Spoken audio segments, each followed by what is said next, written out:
There he is. Well, first of all, good morning and happy New Year to everyone. Hope you had a great holiday season, and so glad to get back here. And sorry to drag you guys out of bed so early in the morning. But yeah, I had an opportunity to think over the holiday season, and I'm thinking, where were we last year compared to this year?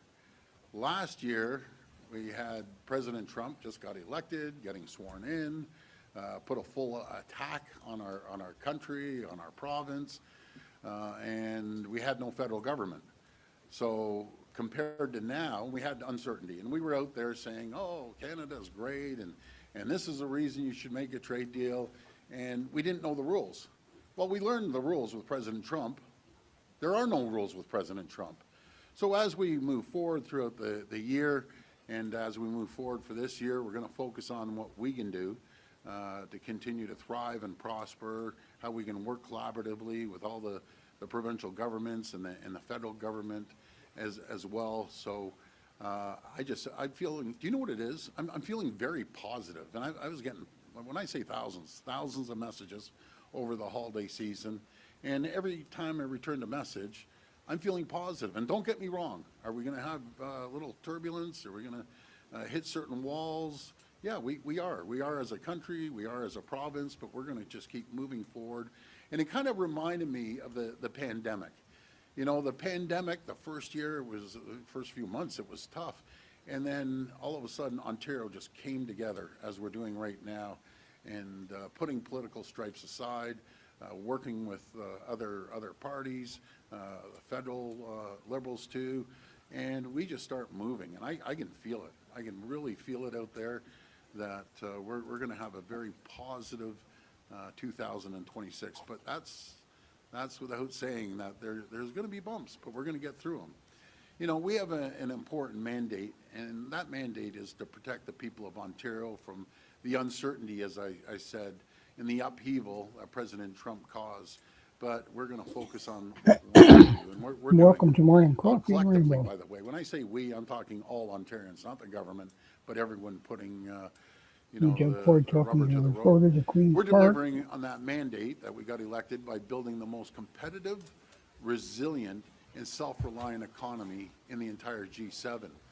And last year alone, despite ongoing economic uncertainty, Ontario welcomed nearly $28 billion of investments. I'm going to repeat that, $28 billion of investments, creating nearly 57,000 new jobs. And again, that's all the companies out there, everyone working together. My number one salesperson, Vic Fideli, he's all over the world. And when I talked to him over the holiday, I talk to him every day, but he said, Premier, we have just endless amounts of companies that are going to be investing anywhere from tens of millions to hundreds to billions of dollars. So that's good news. These investments, they're the result of our pro-business and pro-worker policies.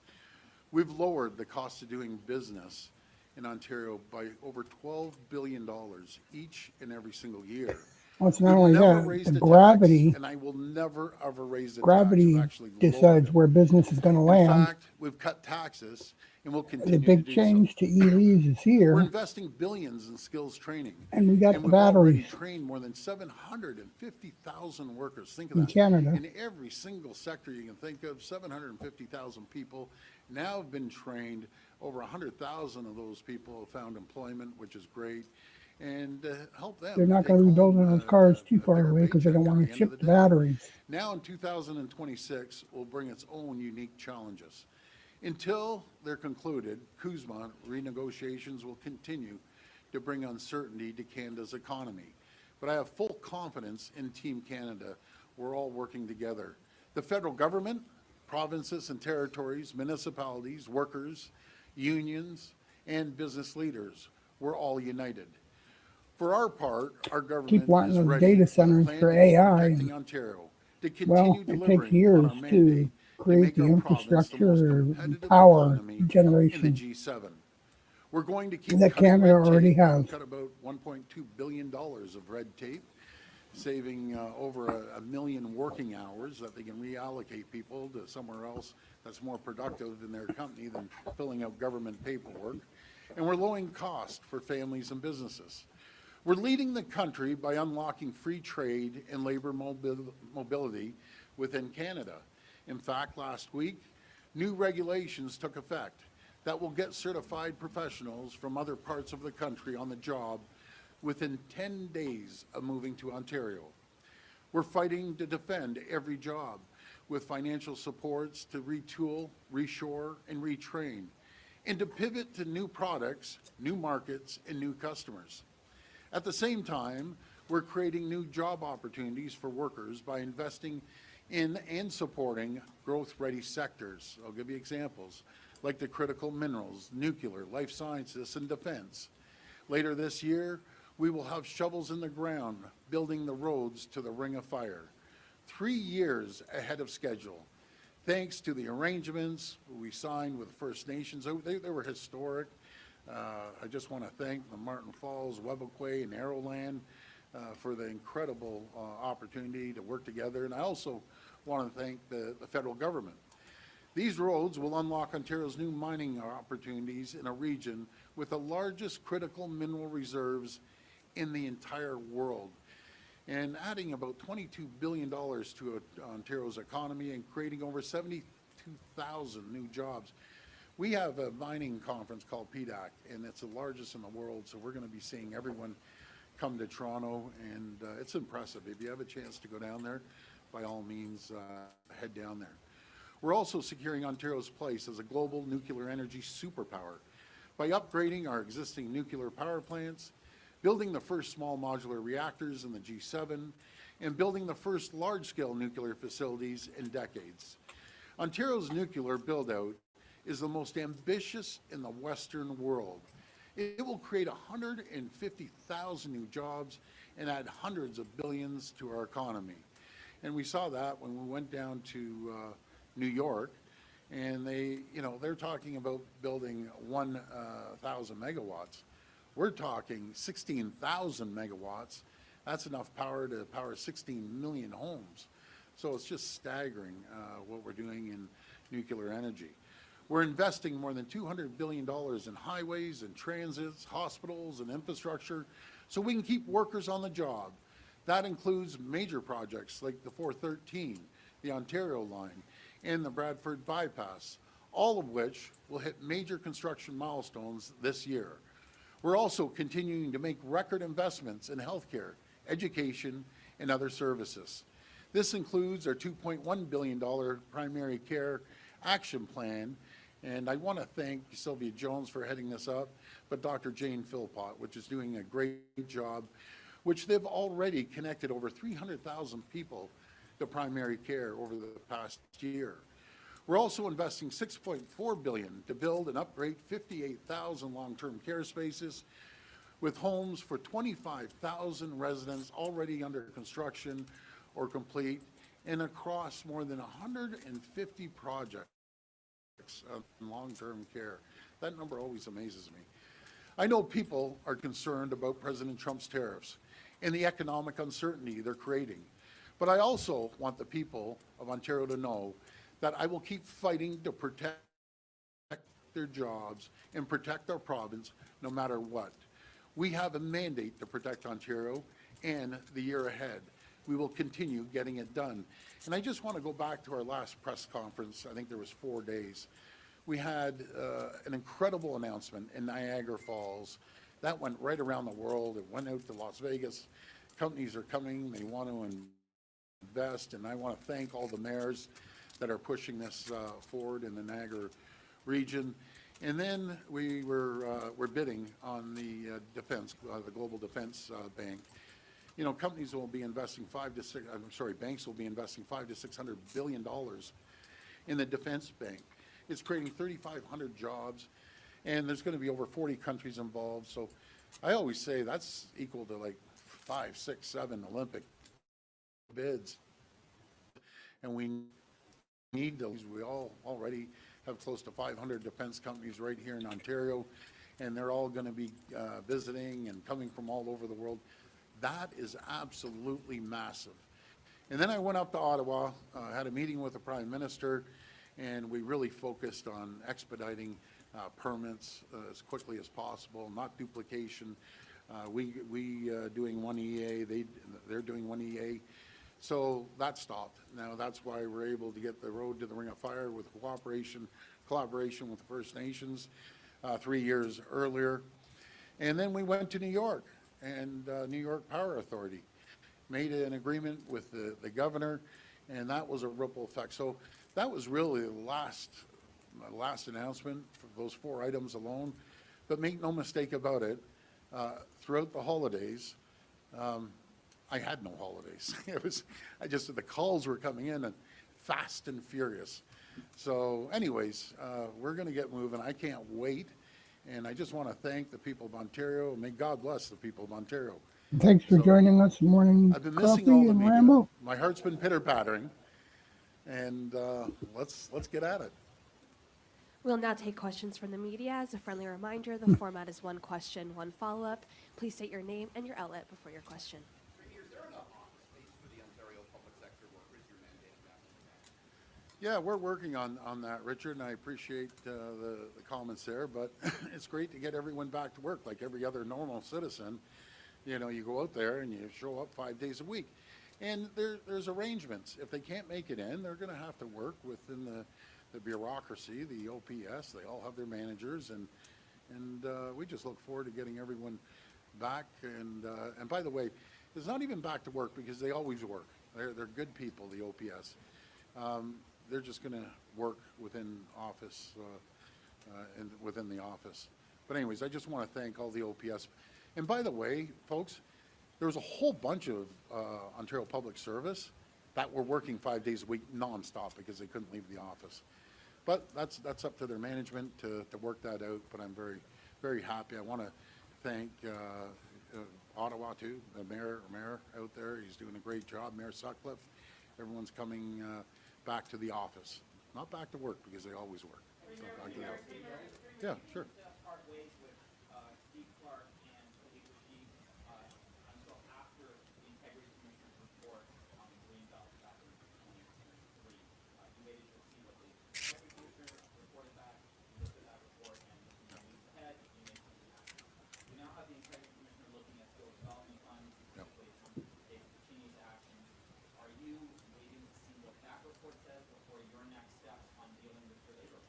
Well, thanks, Robert. Let's see what the Integrity Commissioner says. I'll stand by that program all day long. There were 750,000 people trained, 100,000 people finding new jobs. We're going to continue doing this. Is there tweaks to every program? 100%. Do we follow the direction of the Auditor General or the Integrity Commissioner if they come out with recommendations? 100%. Are we cooperating? 100%. But it's a great program, and we're going to continue moving forward with it. But with any program that large, there's going to be tweaks, and that's what we're going to do. And do I have confidence in Puccini? Yes, I do. So you have confidence in him now, but pending No, I never said that, Robert. I have confidence in him now, and we're cooperating with the Integrity Commissioner. So it's a great program. We're going to continue moving it forward because we got to look at people's lives, and if they have a trade, they have a job for life. And you can't ask for anything more than that. And we're going to continue training people for the jobs of the future as well. It's so critical that we focus on the jobs of the future, no matter if it's nuclear or if it's life sciences or healthcare and critical minerals. So that's what I'd be focused on if I were a young person coming out of university and college. I wouldn't recommend taking the basket weaving course that some young people do. Don't do it. Take something that, jobs in Doug the Ford future. talking to reporters at Queen's Park on Morning Coffee and Rambo.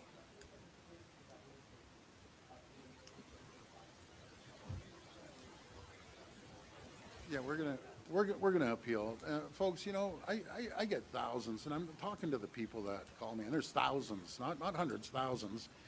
Do you want your personal records about your health care and your family and everything else going public? There has to be confidentiality. And it's no different than when you leave office as a city councillor, if you leave office as an MPP, as an MP, do you know what you do? You destroy all records. That's what we have to do. So anyways, I can assure you, we're going to keep your calls to me highly confidential. I've never, ever mentioned a call in 7.5 years. I've never mentioned anyone's name because I get very personal calls about family situations, very deep too, and they trust me. And so I'm not going to break their trust. I'm going to make sure they're confidential, and we're going to have an appeal. No, I didn't say destroyed. When you leave office, right? If you're a city councillor and say you retire, or MPP, you retire or you lose, or an MP, by law, you have to destroy all records in your office. So say someone else, you retire and the same party gets elected and goes into your office, you can't hand over those confidential records to your colleague that just got elected. You have to destroy them. So I don't see the difference. Calls are confidential.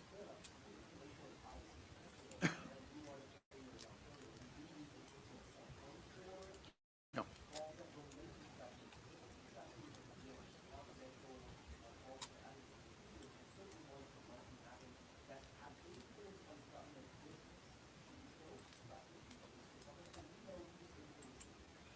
No one influences Doug Ford, I can assure you that. What is right for the people, that's my decision. That's what I'm going to focus on. And I would say that 90 some odd percent, I don't know exactly, are all personal. People have issues.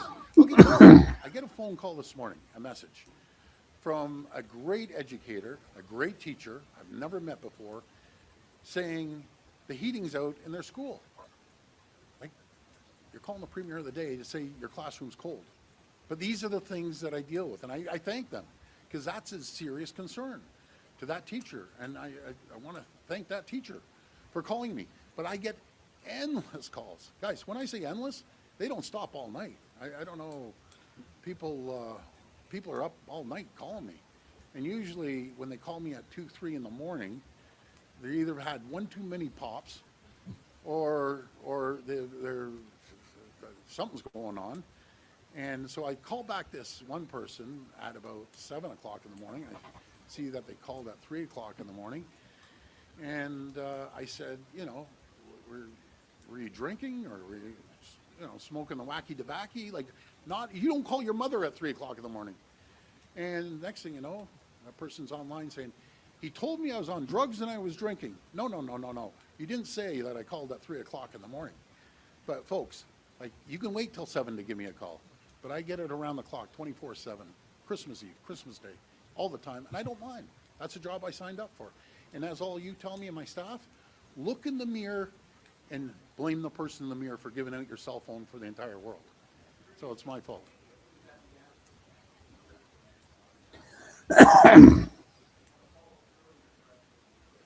Oh, 100%. I can't wait. Yeah, 100%. But I'm not going to waste another bottle of Crown Royal dumping it. Maybe I'll take the stop route. But what we're looking, and there's quite a few interested parties, I understand, that are going to go in there and hire back all the Diageo workers. And I know a lot of them already found jobs. And I know a lot of them went down to Stellantis to work in their plant, because they're hiring. They're starting up that third shift, which is good. Oh, 100% I am. 100%. No, I'm just going to focus on Crown Royal for now. But isn't that great with the moves that we've made in the last year? We've seen wine sales jump 76%. So that's great for the grape growers, the small wineries, the large wineries, and any other alcoholic beverage that we have. We've seen it spike since we've taken the wines off the shelves. So we have great Niagara wineries. We have great Ontario wineries, not just Niagara, but across Ontario. We grow great grapes, and we make great wine. So try a bottle of Ontario wine. Yeah, sure. Yeah.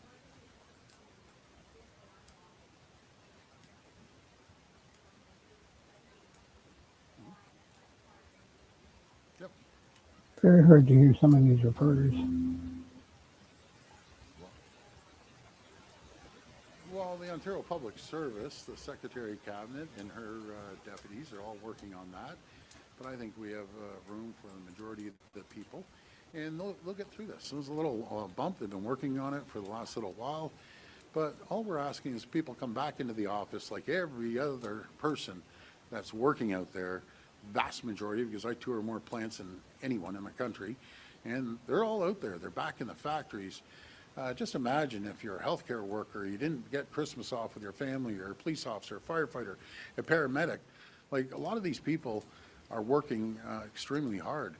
And all we're saying is just come back to the office like everyone else. I don't, but I'll get in my office to get back to you on that. And just for the record, I don't think forcing people to go back to the office is probably the best thing. And before long, they're just going to be saying it was Yeah, it won't be any worse than 2 years short-sightedness ago, on and their that's the part. reason we're building the largest transit system in North America, and we're spending about $80 billion.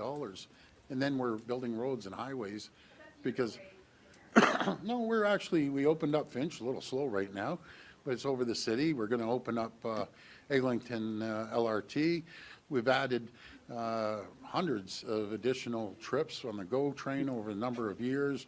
We're building GO trains stations I do as agree well. that even We're if going you full can, steam there are for some the jobs future. that are And way that's the more reason difficult we're to going to do build from that home. tunnel, because people that are on the But, 401, There's no the reason to numbers make say people that come over back the that next have 10 been years, working all successfully 400 series highways will be at capacity. for all The this 401 time. is at capacity. And that's why we're investing over $200 billion on infrastructure to plan, not just for next year, but for 20, 30, 50 years ahead. This will be the last question.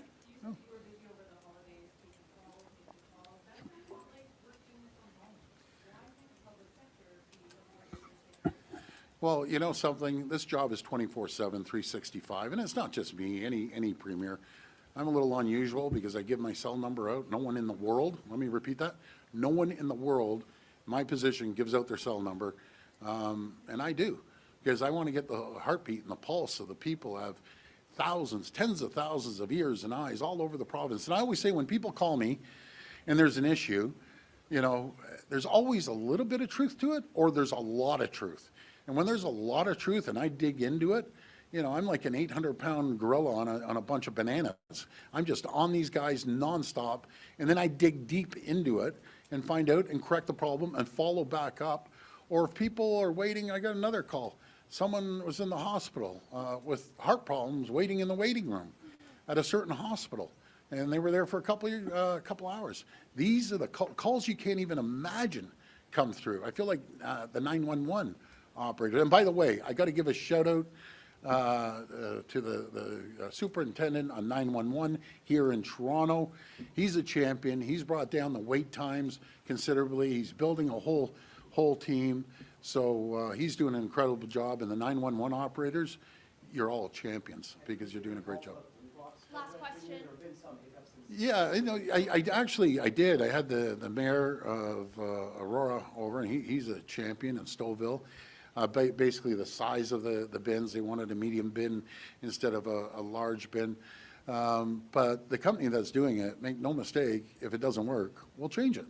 Like anything else, you're trying to recycle as much as we possibly can. We're really going after areas that we can utilize more recycling. Because I went to recycling plants before, and they said, we don't have enough plastic bottles. We don't have enough recycling goods. So that's what we're going to try. And if it doesn't work out, we'll change it. That's with any program we do. We tweak it. And a lot of governments, they dig their heels in. No, they aren't. I don't. If it's not working, plain and simple, let's make the changes, continuous improvement. But we're going to do well, folks. I'm feeling positive. I'm feeling really, really positive. And we're going to go full steam. You have the power. You're an economic powerhouse. You have the power of Ontario, of 16.3 million people, the machinery moving forward, leading the world in nuclear, leading the world in critical minerals. And we have a pro-business government that creates more jobs, more opportunities, more investments. So I just want to thank everyone that's involved. I appreciate it. And I got to thank my good friends in the media. I do. Because we have a good time. You guys hold me accountable, and that's your job. I get it. So we're going to continue moving forward. Thank you. God bless the people. Sorry, Jamie, you got one more? Oh, okay. See? Go ahead, Jamie.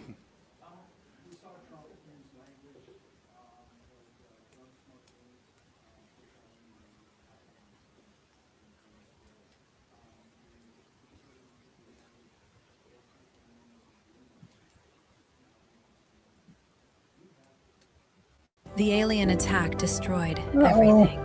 I was left alone in a drifting steel prison. 10 They weren't It's not going to going into frighten overtime me. here. It shouldn't frighten anyone in Canada. What he should be focusing on getting a deal done. We're their number one customer. They're our number one customer. There isn't a governor, Republican or Democrat, senator or congressperson that doesn't agree. You can't unscramble an egg that's been around and integrated for decades. You got to make the omelet larger. And that's what we're going to do. But I'm not going to worry about President Trump. I'm going to worry about what we can do, how we can diversify our trade around the world and start shipping more goods and products in our energy, the small modular reactors, for example. Stephen Lecce is just knocking it out of the park with that, and the critical minerals. Ship them around the world. Let's not be so reliant on one country. If there was one thing, only one thing, President Trump has done good for Canada, he woke us up. He woke us up and he's united us. So that's the best thing President Trump could have ever done. And we're going to go full steam. I'll tell you that, just full steam, cutting red tape. We aren't going to take years to get stuff approved. We're going to follow, follow the direction of the advice that we get from stakeholders, from government, but we're going to move like greased lightning. Any other questions? Thank you. I'm sorry, Crown Royal? As soon as they close that plant, so you better stock up there, buddy. Richard, I know you like a little rocket fuel every once in a while, so you just go stock up. They're closing the plant. They're going to go, okay, let me hear you out. No. Oh, no, I want to address this. Eventually, you know where they're going. They're going down to Alabama. My good friend Wob Canoe, I love the guy, by the way. They're doing a little production there in Quebec too, but it's all a bunch of BS. It's all going to Alabama, mark my words. It's going to Alabama. They said they were going to invest in St. Clair, Ontario, $350 million. They pulled the carpet out from underneath us. All I'm saying is that as a business person, if you have your number one customer spending hundreds of millions of dollars, why would you try to hurt that customer? So it's simple as that. It's not going to be produced in Ontario anymore. They're closing the plant after, God knows, decades and generations of work at this plant. We're going to bring new products, new opportunities to that jurisdiction, and we're going to move forward. As simple as that. The message to everyone else, don't try to hurt Ontario, especially if we're your number one customer. You'll be held accountable. But folks, I want to thank you. And no, I love Christia. She's doing a great job, but that's going to be her decision. Does she want to be an MP, or does she want to be, support Ukraine and support them? That's going to be her choice, but I think the world of her. Okay, guys, see you later. Thank you. And we're going to keep working. Thank you. All right, there you have it. That was Doug Ford, and he was just having a press release with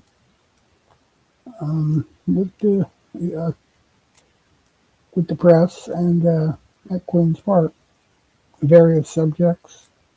I found it very interesting. Hope you did too. Don't forget to leave your comments and your thoughts in the comment section, and we'll be back. Have a good morning.